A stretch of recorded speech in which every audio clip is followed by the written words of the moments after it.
Hello students, तो ये lecture जाने वाला आपका बहुत ही अच्छा। यहाँ पे हम पढ़ने वाले हैं एडजॉइंट ऑफ ए मैट्रिक्स और इसके बाद पढ़ने वाले हैं इनवर्स ऑफ ए मैट्रिक्स। तो मेरे भाई सबसे पहले पढ़ते हैं एडजॉइंट ऑफ ए मैट्रिक्स। ये क्या होता है ये समझते हैं।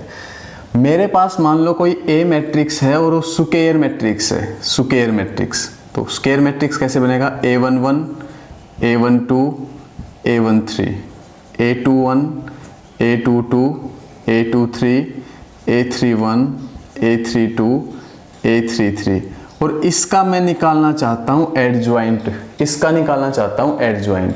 तो adjoint of A matrix, adjoint of A matrix को हम कैसे डिनोट करेंगे? ADGA से। ए मैट्रिक्स का अगर एडजॉइंट निकालते हो तो उसको कैसे डिनोट करोगे? ADGA से। और ये होता क्या है मेरे भाई, ध्यान से समझ लेना। इन सब एलिमेंट्स के क्या निकाल दो? इन सब एलिमेंट्स के क्या निकाल दो? Cofactor, cofactor. और इन सब एलिमेंट के कोफैक्टर कैसे निकलते हैं? A11, A12, A13, A21, A22, A23, A31, A32, A33। ये इन सब एलिमेंट्स के क्या निकाल दिए मैंने? कोफैक्टर। और उसका कर दो ट्रांसपोज मेरे भाई, उसका कर दो ट्रांसपोज। तो इसका ट्रांसपोज करेंगे तो रो को किस में बदल देंगे? कॉलम में। फर्स्ट रो फर्स्ट कॉलम बन गया आपका, फर्स्ट रो मेरे भाई फर्स्ट कॉलम बन गया। सेकंड रो आपकी सेकंड कॉलम बन गया और थर्ड रो भी आपका थर्ड कॉलम बन गया। यही मेरे भाई क्या है? एडजॉइंट ऑफ ए। यही क्या है मेरे भाई? एडजॉइंट ऑफ ए। एक बार फिर से ध्यान से सुन लो। ए कोई स्क्वायर मैट्रिक्स है, आप इस ए मैट्रिक्स का क्या निकालना चाहते हो? एडजॉइंट, जिसको डिनोट करेंगे ADGA से। तो क्या करना आपको? सिंपल इन सब एलिमेंट्स के कोफैक्टर निकाल लो। ये ध्यान से देखो, ये कोफैक्टर मैं ऐसे निकाल के कैपिटल ए से, तो इन सब के ये कोफैक्टर निकाले मैंने और कोफैक्टर निकाल के मैंने एक मैट्रिक्स बना दिया इन कोफैक्टर्स का। और फिर क्या कर दिया? ट्रांसपोज। ट्रांसपोज करने के बाद हमें क्या मिल गया? Adjoint of A. क्या मिल गया मेरे भाई? Adjoint of A. Adjoint of A ऐसे निकालते हैं और समझेंगे इसको बहुत अच्छे से एक्सरसाइज के अंदर। भाई एक थ्योरम देखते हैं, बहुत काम आएगी ये चीजें, बहुत काम आएगी। ध्यान से समझ लेना, बहुत अच्छी थ्योरम है। क्या कह रहे हैं? If A B any square matrix of order N order का कोई स्क्वायर मैट्रिक्स है, देन ये चीज होती है। क्लियर? ये तीनों चीजें क्या होती है? इक्वल। क्लियर है ना बात? तो ये बिल्कुल दिमाग में सेट कर लो कि ये तीनों चीजें हमेशा इक्वल होंगी जब ए कोई क्या हो? Square matrix. इसको प्रूव करके दिखाता हूं मैं, इसको प्रूव करके दिखाता हूं, ध्यान से समझेंगे आप। ठीक है, तो ए कोई मैट्रिक्स ले रहा हूं मैं, ए कोई मैट्रिक्स ले रहा हूं। सिंपल मैं 2x2 ऑर्डर से लेता हूं। चलो एक 2x2 ऑर्डर का मैट्रिक्स ले रहा हूं मैं। A11, A12, A21, A22। Clear? अच्छा, और यहाँ पे ये तो ए मैट्रिक्स हो गया। अब और क्या चाहिए इसके लिए, इस चीज़ को प्रूव करने के लिए? एडजॉइंट ऑफ ए भी चाहिए। तो एडजॉइंट ऑफ ए कैसे निकालते थे मेरे भाई? ध्यान से समझो।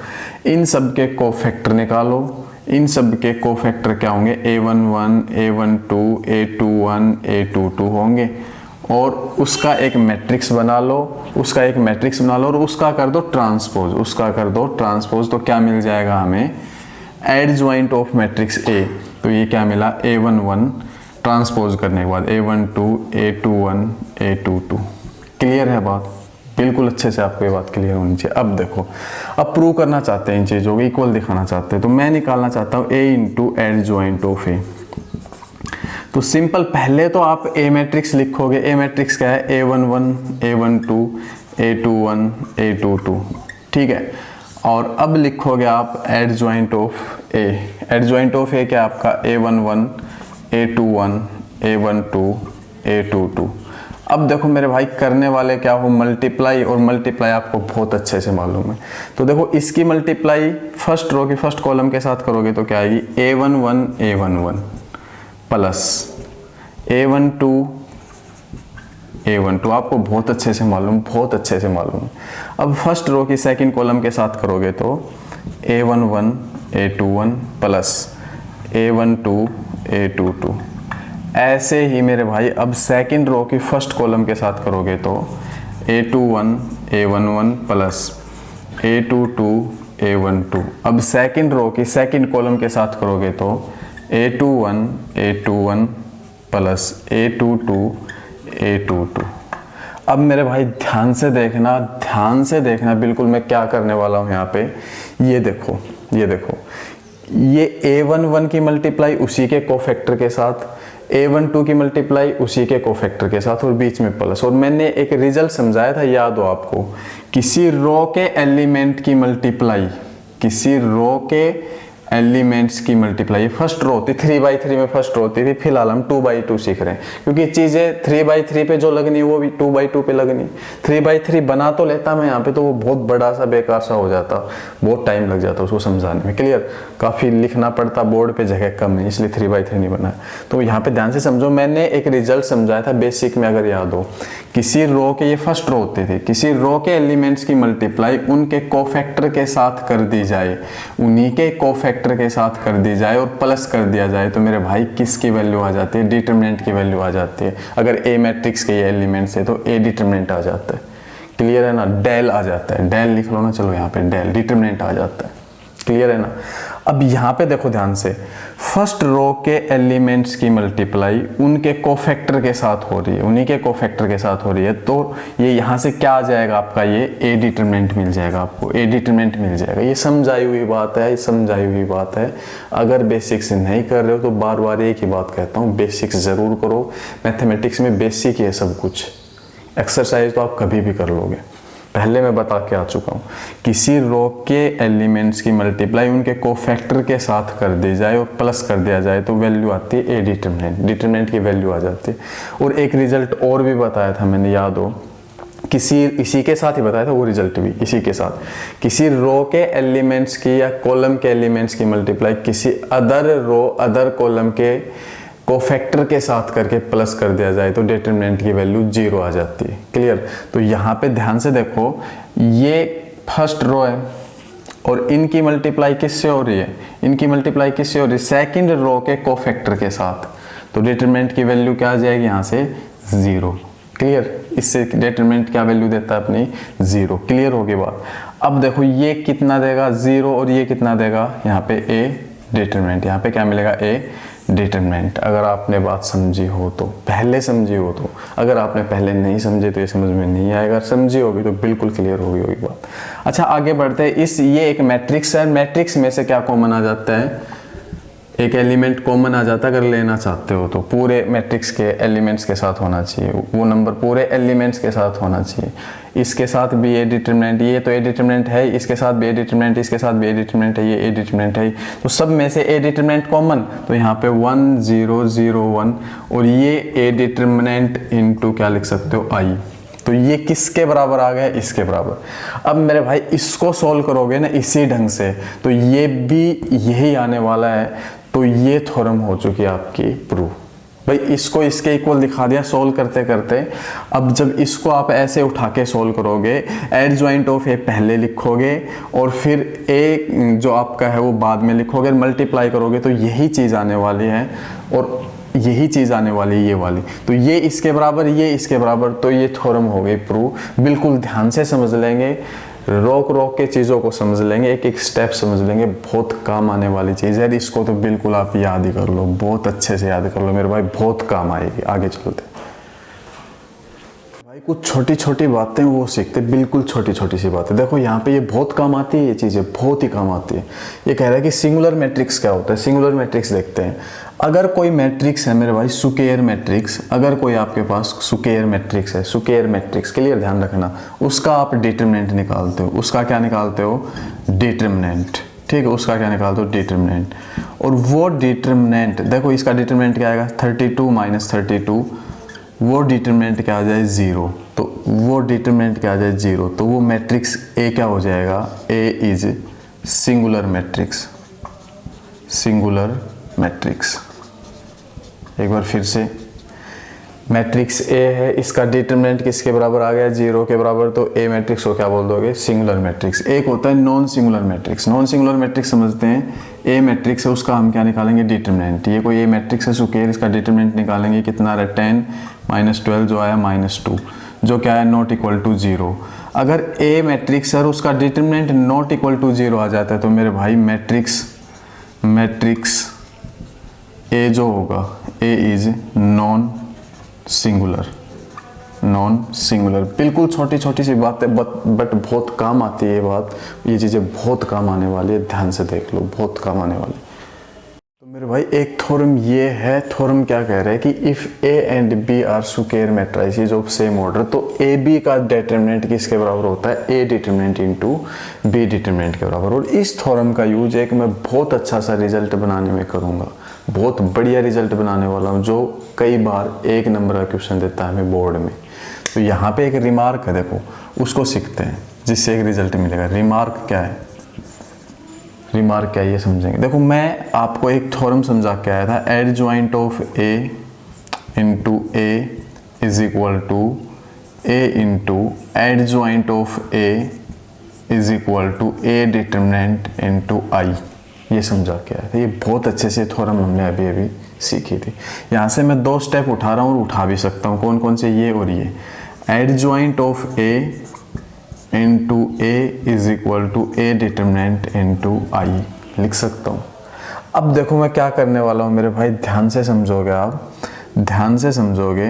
ये adjoint of A into A, ये तो सेम, और इसको मैं लिखने वाला हूँ ए डिटरमिनेंट इंटू आई को क्या लिख सकता हूँ, 1 0 0 0 1 0 0 0 1। ठीक है, मैं एक 3x3 ऑर्डर का मैट्रिक्स मान रहा हूँ ए, और आई भी क्या लेंगे 3x3 ऑर्डर का मैट्रिक्स, उस पे सिस्टम चलेगा सारा। ठीक है, अच्छा आई भी मैंने 3x3 का, क्योंकि ए मैंने सपोज कर रखा है 3x3 का, इसलिए मैंने आई 3x3। आप 2 भी सपोज करके 2 आई भी 2x2 का मान सकते हो, क्लियर, आई भी 2x2 का मान सकते हो। अब देखो क्या करने वाले, adjoint of A into A is equal to, इसकी मल्टीप्लाई मैं अंदर कर दूंगा ए डिटरमिनेंट की, तो क्या बनेगा, आई के 1 के साथ ए डिटरमिनेंट 0 0 0 ए डिटरमिनेंट 0 0 0 ए डिटरमिनेंट, ये बनेगा। अब बोथ साइड डिटरमिनेंट ले दो मेरे भाई, both side determinant, both side determinant लोगे तो इधर तो क्या आएगा, adjoint of A into A का डिटरमिनेंट, और इधर किसका डिटरमिनेंट, इसका डिटरमिनेंट, और इसका डिटरमिनेंट कैसे लिखोगे, ए डिटरमिनेंट 0 0 0 ए डिटरमिनेंट 0 0 0 ए डिटरमिनेंट, ऐसे लिख दोगे। अब देखो क्या करने वाले हो, इसको मैं इस थ्योरम के अकॉर्डिंग क्या लिख सकता हूँ, ए बी का डिटरमिनेंट होता है A determinant into B determinant, तो इन दोनों का डिटरमिनेंट क्या होगा, एड ज्वाइंट ऑफ ए का डिटरमिनेंट इंटू ए का डिटरमिनेंट। अब यहाँ से क्या होने वाला है, देखो फर्स्ट रो से मैं ए डिटरमिनेंट कॉमन लेने वाला हूँ, सेकंड रो से ए डिटरमिनेंट कॉमन लेने वाला हूँ, थर्ड रो से ए डिटरमिनेंट कॉमन लेने वाला हूँ, तो बाहर आके वो सारे क्या बन जाएंगे, क्यूब। भाई ए डिटरमिनेंट कॉमन इससे लिया, ए डिटरमिनेंट इससे कॉमन लिया, ए डिटरमिनेंट इससे कॉमन लिया, तो क्या बन गया, ए डिटरमिनेंट की पावर 3, क्योंकि ये डिटरमिनेंट है मेरे भाई, डिटरमिनेंट में एक रो में से कॉमन लिया जाता है, ना कि सारे, ऐसा नहीं किया जाता कि ए डिटरमिनेंट कॉमन ले दिया सारे से, बस फर्स्ट रो में से A determinant common, second row में से A determinant common, third row में से ए डिटरमिनेंट कॉमन, ऐसे कॉमन लेते हैं डिटरमिनेंट के अंदर। और ये बचा क्या, कॉमन लेने के बाद 1 0 0 0 1 0 0 0 1। ठीक है, अब देखो एड ज्वाइंट ऑफ ए का determinant into A determinant is equal to A determinant की पावर 3। आइडेंटिटी जो मैट्रिक्स है उसका डिटरमिनेंट 1 होता है, आप कभी भी करके देख लेना, इंटू 1। तो adjoint of A into A का determinant is equal to A determinant की पावर 3, और यहाँ से ये सोल्व होके क्या आ जाएगा, एड ज्वाइंट ऑफ ए का determinant is equal to A determinant का स्क्वायर। अब जब मैट्रिक्स 3x3 ऑर्डर का था तो यहाँ पे 2 आया, अगर 4x4 का होगा तो यहाँ पे 3 आएगा, 5x5 ऑर्डर का होगा तो यहाँ पे 4 आएगा, 2x2 का होगा तो 1 आएगा। तो इससे एक जनरल रिजल्ट क्या बनता है, एड ज्वाइंट ऑफ ए का डिटरमिनेंट हमेशा किसके बराबर होता है, ए डिटरमिनेंट की पावर n-1 के बराबर होता है, अगर मैट्रिक्स n ऑर्डर का है और स्क्वायर मैट्रिक्स है, स्क्वायर मैट्रिक्स होना चाहिए n ऑर्डर का। तो मेरे भाई बहुत अच्छा रिजल्ट है, एक नंबर का क्वेश्चन डायरेक्ट देता है, हमें तो सिर्फ ये रिजल्ट याद रखना है कि एड ज्वाइंट ऑफ ए का डिटरमिनेंट किसके बराबर होता है, ए डिटरमिनेंट की पावर n-1 के बराबर। n यहाँ पे क्या बताता है, ऑर्डर बताता है मैट्रिक्स का, और ऑर्डर कैसा होना चाहिए, स्क्वायर। सिर्फ और सिर्फ ये याद कर लो और इसको थोड़ा सा समझ लो, आया कैसे है। कई बार ये डिस्कशन होता है, सर ये रिजल्ट आ कैसे गया, क्यों कर ले हम इसको याद, इसलिए मैंने आपको ये समझाया एक रिमार्क से, क्लियर। तो ध्यान रखेंगे, बहुत काम की चीज़ें, एक नंबर में कई बार क्वेश्चन देते हैं बोर्ड में डायरेक्ट। आगे बढ़ते हैं भाई, सीखते हैं inverse of A matrix. Inverse of A matrix हम पहले भी सीख के आ चुके हैं यूजिंग एलिमेंट्री ऑपरेशंस। अब यहाँ पे सीखने वाले हैं एडजॉइंट मेथड से। तो मेरे भाई आपको पेपर में कैसे क्या करना है, अगर मेथड नहीं बोला है तो आप किसी भी मेथड से करो, और मेथड बोला है तो मेथड से ही करो। तो यहाँ पे ए इनवर्स का फॉर्मूला ये है 1/a determinant into adjoint of A. ये बिल्कुल याद कर लो, बहुत काम आएगा एक्सरसाइज के अंदर। और ए इनवर्स कब एग्जिस्ट होता है, जब ए कोई स्क्वायर मैट्रिक्स और ए डिटरमिनेंट नॉट इक्वल टू 0, मतलब नॉन सिंगुलर मैट्रिक्स। क्लियर। यहाँ पे ए डिटरमिनेंट 0 आ जाता है तो A inverse does not exist. तो ए इनवर्स का ये फॉर्मूला कैसे भी रट लो मेरे भाई, रट लो, इसको बहुत काम आने वाला है। और इस फॉर्मूले को मैं बताने वाला हूँ आया कहाँ से है। ये थ्योरम हमने पढ़ी है, A into adjoint of A is equal to adjoint of A into A is equal to A determinant I. ये हमने पढ़ा है। मैं यहाँ पे 2 स्टेप उठा रहा हूँ, कौन से, A into adjoint of A is equal to A determinant into I. अब मैं बोथ साइड मेरे भाई 1/a डिटरमिनेंट से मल्टीप्लाई करने वाला हूँ। तो 1/a determinant into adjoint of A, और इधर भी 1/a determinant into A determinant I. A determinant से ए डिटरमिनेंट कैंसिल, तो यहाँ पे बचा अपने पास क्या, A into 1/a determinant into adjoint of A is equal to I. अब बताओ मेरे को, ए और कोई चीज़ मिल के आई बनाते हैं, तो वो चीज़ ए और कोई चीज़ मिलके क्या बनाते हैं मेरे भाई, आई बनाते हैं। तो वो चीज़ ज़रूर क्या रही है, ए इनवर्स, क्योंकि हमने पढ़ा है A into A inverse is equal to I. मेरे भाई पढ़ा है हमने खूब इसको।